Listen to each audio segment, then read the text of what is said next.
হর হর মহাদেব। আজকে একটা নতুন দিন, নতুন সকাল, কিন্তু সকালেই আকাশে গুড়ুম গুড়ুম করছে।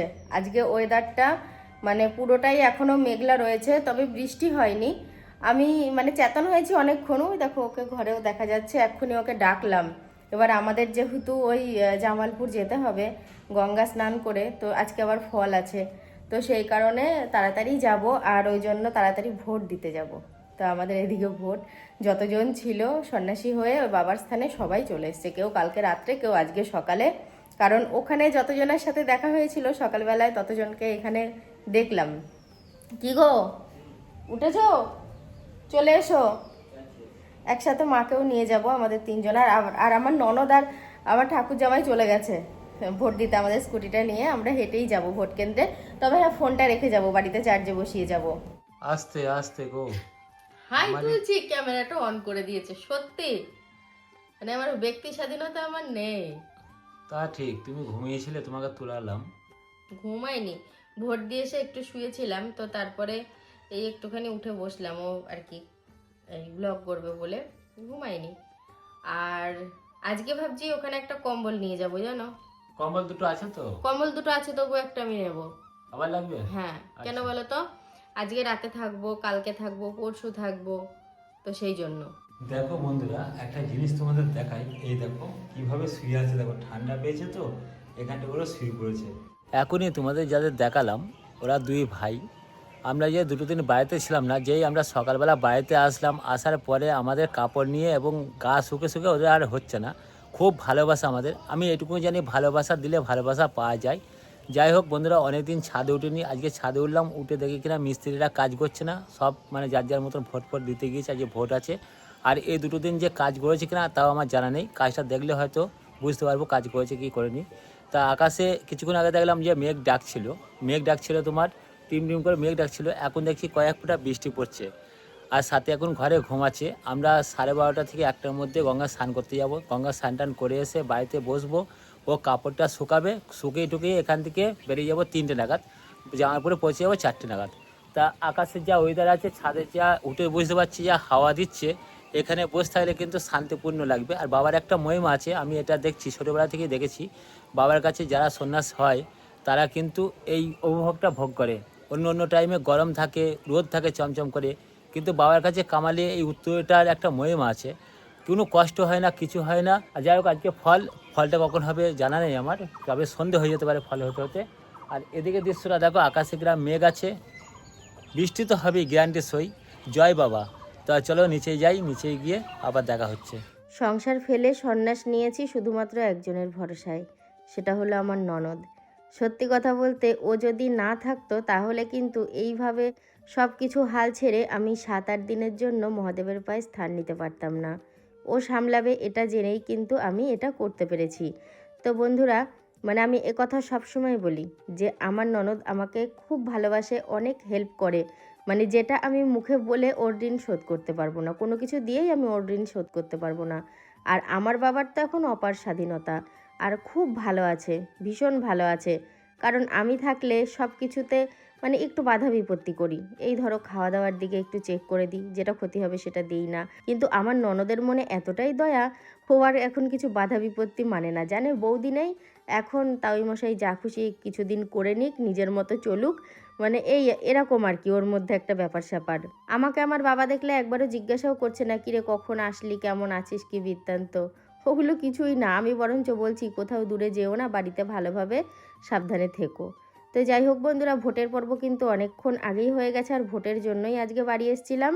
এই যে আজকে যাচ্ছি, একদম ওখান থেকে সমস্ত কিছু নিয়ম কানুন সেরে সমস্ত সন্ন্যাসীরা যখন বাড়ি ফিরবে, আমরাও সেদিন বাড়ি ফিরবো, একদম লাস্টের দিন। তো গঙ্গা স্নান করে এসেছি। আর যখনই গঙ্গা স্নান করতে যাই, গঙ্গা জলটা তো লাগেই বেশি বেশি করে, পুজো টুজো যা কিছু সব গঙ্গা জলে। বাড়ি থেকে বারবার বলছিল এত রোদ্দুরে তোরা যাবি, কিন্তু আমাদের একটু তাড়াতাড়ি যেতে হবে, যেহেতু আমি প্রথমবার হয়েছি, তো এখন কিছু নিয়ম কানুন আছে ঠাকুরের কাছে, সেগুলো সারতে হবে সন্ধ্যের আগে, সেই জন্যই যাচ্ছি। আবার যেতে 1 ঘন্টা লাগবে। দেখো কৃষ্ণচূড়া ফুল গাছটা এতটাই সুন্দর লাগছে দেখতে, তোমাদেরকে একটু শেয়ার না করে আর থাকতে পারলাম না। স্কুটি করেই তো যাচ্ছিলাম, তো ভাবলাম একটুখানি দাঁড়িয়ে তোমাদেরকে শেয়ার করি কয়েক মুহূর্ত। আর আমাদের যেতে পুরো 1 ঘন্টা লাগে, 1 ঘন্টা 5-10 মিনিট মতো লেগে যায়, কারণ আমরা তো আর খুব হাওয়ার বেগে গতিতে গাড়ি চালাই না কখনো, একটু মানে বুঝে শুনে চালাই, সেই জন্য 1 ঘন্টার একটু বেশি বেশি লাগে। চলে এসেছি আমাদের বাড়িতে, কিন্তু বিষয়টা হচ্ছে একটা চট একটুখানি টান করতে হবে, ফলের ব্যাগটা রাখবো তো, এটাই ফল রয়েছে, আরও সবাই অনেক কিছু আছে, এবার আমাদের একার পক্ষে তো সব কিছু আছে আনা সম্ভব না, আমরা যতটা পেরেছি নিয়ে এসেছি, সবাই নিয়ে আসবে, সবাই একে একে নিয়ে আসবে। হ্যাঁ, সবাই স্নান করতে গেছে, এমনকি আমাদের জলের ডাবটা ছুঁয়ে চলে এসেছি। আমার কেন জানি না মনে হয় একটু ফাঁক পেলেই ওই বাবা বুড়োরাজের মন্দিরে যাই। একটু আগে আমি মন্দিরের কাছ থেকেই ঘুরে আসলাম। আর আমরা যেহেতু 3জন নতুন সন্ন্যাসী আছি আমাদের দলের মধ্যে, তো এই জন্য 3জনের জন্য ফলের বাটা সাজানো হচ্ছে। গোটা ফল, তারপরে ধূপ, মোমবাতি, এইগুলো ঠাকুর মন্দিরে এখন দিয়ে আসতে হবে। এটা প্রথমবারই দিতে হয়, একবার দেয়া হয়ে গেলে আর এরপরে যখন হবো তখন দিতে হবে না।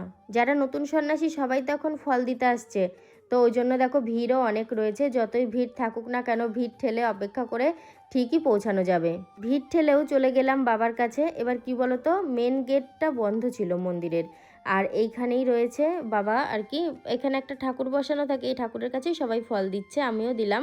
আর এখানে অনেক পুরোহিত রয়েছেন, তো এখানকার কাজকর্ম সেরে একদম চলে গেলাম আমাদের বাড়িতে। এটাকে বাড়িই বলবো, বাবা ভোলানাথের আশ্রয়ে ধুলোয় গড়াগড়ি দিই আর ত্রিপলের তলায় থাকি, যাই করি না কেন, আর যাই হোক না কেন একটা গাছতলায় থাকলেও সেটা তখন বাড়ি। তো দেখো ফলের প্রস্তুতি হচ্ছে, যতজন সন্ন্যাসী আছি প্রত্যেকের জন্য একটা করে বাটা সাজানো, তবে কিন্তু এখনও বাটাগুলো তৈরি হয়নি, পুরো তৈরি হোক তারপরে তোমাদেরকে ভালো করে শেয়ার করব। আর এই ফল হয়ে গেলে তারপরে আমরা যারা সন্ন্যাসী আছি সবাই আজকে ফল, ছানা, সন্দেশ এগুলো খেতে পারবো। নিয়মে আছে ফলের সাথে ছানা দিতেই হয়, মিষ্টি সন্দেশ তো দেয়ই, তার সাথে ছানা দিতে হয়। আর এখানে যেই ফলগুলো রয়েছে এই ফলগুলো তো প্রসাদ হিসাবে খাওয়া হবেই, তাছাড়াও কিন্তু আরও অনেক ফল আনা হয়েছে যাতে করে রাত্রেবেলায় সবাই পেট ভরে খেতে পারে। আজকে তো ফল, ফলের পরের দিন নীল, আগামীকাল হচ্ছে নীল, সারাদিন রাত উপবাস, কিচ্ছু খাওয়া যাবে না, এমনকি জলটুকুও নয়।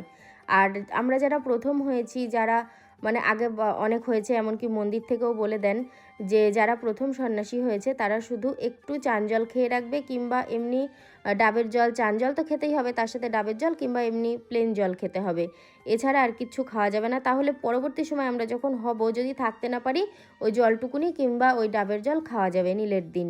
ফলের বাটা সাজানো হয়ে গেছে, এবারে মন্দিরে গিয়ে পুজোয় বসবো। আর ফলগুলো তো খোলা রাখা যায় না, আর ফলগুলো ঢাকার জন্য ছোট ছোট কলার পাতা কাটা হয়েছে, সমস্ত বাটার ওপর পাতাগুলো এবারে সাজিয়ে দিচ্ছি। কিন্তু একটু বিষয় মানে গন্ডগোল হয়ে গেছে, গন্ডগোলটা হচ্ছে আকাশে ভীষণ মেঘ করেছে, মেঘও ডাকছে, আমাদের মনে হচ্ছে আমরা যেই মন্দিরের পথে বেরোবো অমনি ভিজে যাব, আর এই বাটাগুলো যদি নষ্ট হয়ে যায় এইটা ভয় লাগছে। তো সেই জন্য ভাবলাম কয়েক মিনিট এখানে অপেক্ষা করে যাই, আর পুজোর দিকটা একটু হালকা হলে শেষের দিকে আমরা পুজো দিই, তো সেই কারণে ভাবলাম একটু অপেক্ষা করে যাই, ওদিকেও পুরো শেষ হয়ে যাবে তারপরে যাব। ও বাবা, অপেক্ষা করতে করতে কি অবস্থা হয়েছে দেখেছো, ফলের ওপরে তো বেত চাপা দিয়ে রেখে দিয়েছি, তার কারণ হচ্ছে বাইরে হাওয়া হচ্ছে আর তার সাথে বৃষ্টিও পড়ছে, ভীষণ বৃষ্টি, আর কিভাবে মেঘ ডাকছে। তো এখন মানে এটা ভয় করছে না যে আমাদের কোনো মানে ক্ষতি হবে কি না, এটা মনে হচ্ছে যে পুজোটা কখন সারবো। বৃষ্টিটা একটু কমতেই আমরা সবাই মিলে চলে এসেছি মন্দিরে, সবাই সব কিছু হাতে নিয়ে খুব তাড়াতাড়ি করে একরকম দৌড়েই আসা হয়েছে। এখন পুজোর যা যা আয়োজন ব্যবস্থা সব কিছু সাজিয়ে নিয়ে পুজোটা সারবো। পুজোর আয়োজন সব কিছু রেডি করা হয়ে গেছে, এখন ব্রাহ্মণ আসলে পুজো করা হবে, কিন্তু যখন পুজোটা হয় আমি তোমাদেরকে শেয়ার করতে পারি না। আর এই যেই হলো বাবার মন্দির, একটু ফাঁকা রয়েছে, আসলে কি বলতো সবারই হয়ে গেছে তো পুজো টুজো, আমরা লাস্টে এসছি তো সেই কারণেই। আর এই যে আমরা এখন চলে এসেছি আমাদের বাড়িতে, এখন প্রসাদ খাওয়া হবে। আমার কর্তা একটু আমার হাতে প্রথমে প্রসাদ তুলে দিল, আর এই যে এখন ও খাবে, আর সবাই মিলে বসেছি আমরা খেতে। সারাদিন পর এই ফল মানে দেখে মনে হচ্ছে না কি খাই, এমনি আমি ফল অতটা পছন্দ করি না, তবু খাবো। আর প্রথমে একটু জল খেয়ে নিয়েছি, আর এখন যে কাপড় চোপড় শুকাবো সেই পরিস্থিতিও নেই, বাইরে রোদ্দুরও নেই, তো কি করব, বাবা যেরকমটা চাইবে সেরকমটাই হবে। যদি চাই যে আমাকে এইভাবে ভিজিয়ে সারা রাত রাখবে, আমি তাতেই সন্তুষ্ট।